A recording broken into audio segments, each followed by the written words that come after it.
안녕하세요. 오늘 우리가 함께 파헤쳐볼 주제는 바로 역사 왜곡 논란입니다. 그런데요, 이번에는 좀 색다른 렌즈, 아주 독특한 렌즈로 한번 들여다보려고 해요. 바로 명리학이라는 상징 체계를 통해서 이 문제를 깊숙이 들여다보는 거죠. 자, 그럼 한번 시작해볼까요?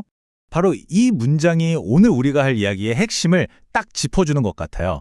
역사를 그냥 지나간 일들의 기록, 박제된 과거로 보는 게 아니고요. 우리의 현재, 그리고 더 나아가 미래까지 만들어가는 살아있는 에너지로 보는 관점인 거죠. 그러니까 우리 삶을 움직이는 어떤 에너지원, 동력원 같은 거라는 겁니다. 자, 여기서 명리학이라고 하면 흔히들 점 보는 걸 생각하시는데요. 오늘은 그걸 좀 다르게 복잡한 세상의 역학관계를 읽어내는 하나의 상징 시스템으로 한번 볼게요.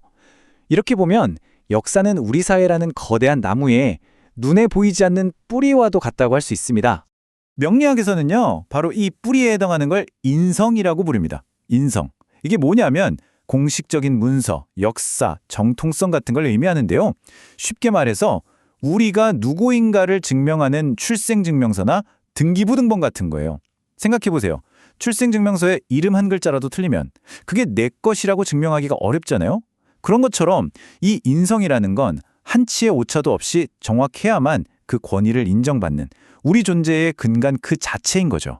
이렇게 인성이 아주 건강하고 올바르게 딱 자리 잡고 있을 때 이걸 바로 정인이라고 불러요. 이 정인은요, 우리 사회에 아주 강력한 자기 정체성을 딱 심어주고요. 외부의 어떤 위협이 와도 우리를 지켜주는 튼튼한 방패막이 되어줍니다. 마치 깊고 튼튼한 뿌리가 거센 비바람에도 나무를 굳건히 지탱해주는 것과 똑같은 원리죠. 아니, 그런데 이렇게 중요한 우리의 뿌리, 역사가 대체 어떻게 뒤틀리고 오염될 수가 있는 걸까요? 그 교묘한 작동 방식을 한번 파헤쳐 보겠습니다. 여기서 이제 편인이라는 개념이 등장하는데요. 정인이랑 비교해보면 그 차이가 확 드러납니다.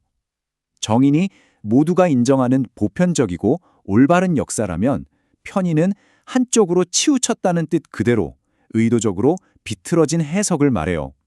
그러니까 팩트는 있는데 그걸 자기들 입맛에 맞게 유리하게 쏙쏙 골라서 편집하고 비틀어버린 거. 그게 바로 편인인 겁니다. 근데 문제는요, 이 편인, 이 왜곡된 역사가 힘을 얻게 되면 정말 무서운 일이 벌어진다는 거예요. 바로 도식이라는 현상인데요. 한자를 보면 넘어질 도의 밥식자예요. 글자 그대로 밥그릇을 엎어버린다는 뜻입니다. 이 거짓된 과거, 즉 편인이 미래 세대의 잠재력과 가능성을 상징하는 식신이라는 밥그릇을 그냥 통째로 엎어버린다는 거죠. 미래 세대의 밥그릇을 그냥 엎어버린다는 거잖아요. 와, 진짜 소름 돋는 비유죠. 아니, 그럼 도대체 왜 이렇게까지 위험한 짓을 하는 걸까요?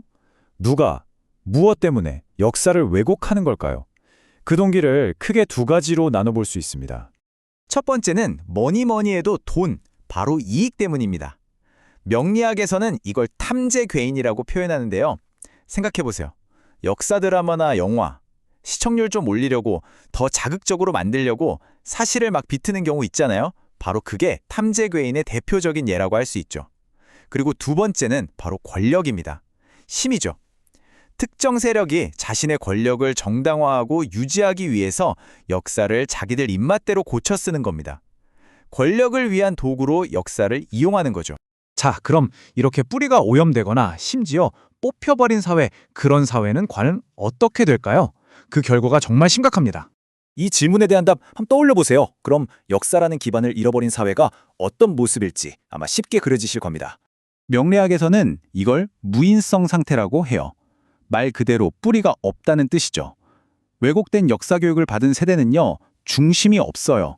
그래서 집단적인 자존감도 낮고 우리는 누구인가에 대한 정체성 혼란을 계속 겪게 됩니다. 그러다 보니 외부에서 누가 조금만 흔들어도 조금만 다른 얘기를 해도 그냥 휙 넘어가 버리는 거죠. 중심이 없으니까요. 근데 여기서 끝이 아닙니다. 더 심각한 건 이런 왜곡된 역사, 즉 편인이 하나가 아닐 때예요. 사회 안에 서로 다른 편인들이 막 부딪히면 어떻게 될까요? 이때 인성충이라는 현상이 벌어집니다. 이건 뭐랄까, 보이지 않는 내전 같은 거예요. 정신적인 내전.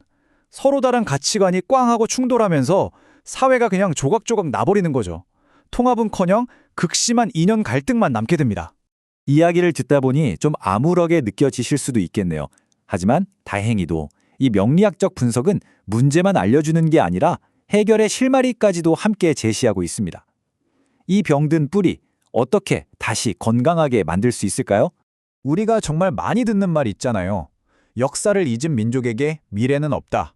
이 말이 그냥 좋은 말이 아니라 명리학의 원리로도 정확하게 설명이 되는 거예요. 튼튼한 뿌리, 즉 인성이 있어야만 미래를 상징하는 꽃과 열매가 제대로 맺힐 수 있다는 아주 당연한 원리인 거죠. 결국 해법은 아주 명확하고 단순합니다. 우리 사회를 흐리고 병들게 하는 저 편향된 편인들을 걷어내는 거예요. 그리고 사실에 기반한 맑고 올바른 정인을 다시 그 자리에 굳건히 세우는 겁니다. 결국 과거를 제대로 아는 것, 그게 바로 미래를 여는 가장 확실한 열쇠다, 이겁니다. 자, 오늘 분석은 여기까지인데요. 마지막으로 이 질문 하나를 여러분께 던지면서 마무리할까 합니다. 과연 지금 우리의 뿌리는 건강합니까? 이 질문 한 번쯤 진지하게 생각해보는 시간을 가져보시면 좋겠습니다.